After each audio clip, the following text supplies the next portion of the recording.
দর্শক, কিশোরগঞ্জের হাওরে বেশিরভাগ জমি এক ফসলি। তীব্র শীত উপেক্ষা করে হাওরে কৃষিকাজে ব্যস্ত কৃষকরা।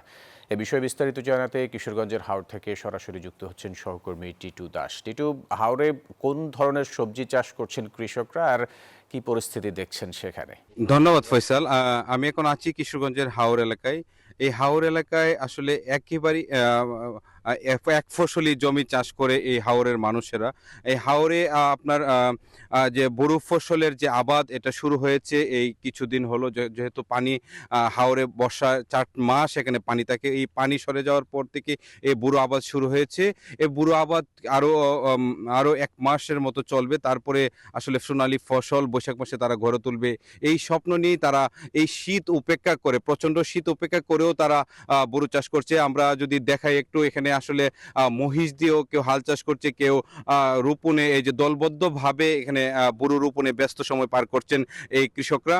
আর আমরা এখানে কৃষকদের সাথেও কথা বলেছি, তারা বলছেন যে এছাড়া আসলে হাওরে তো আর কিছুই চাষ হয় না, যেহেতু একেবারে বোরো আবাদটা যেহেতু বেশি বেশি হয় এই হাওর এলাকার।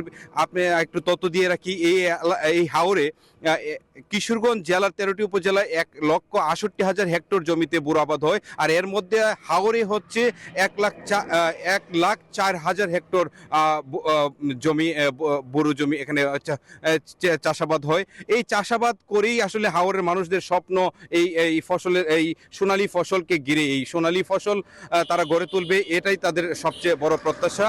আর এই ছিল কিশোরগঞ্জের হাওর থেকে আমার কাছে সবশেষ তথ্য।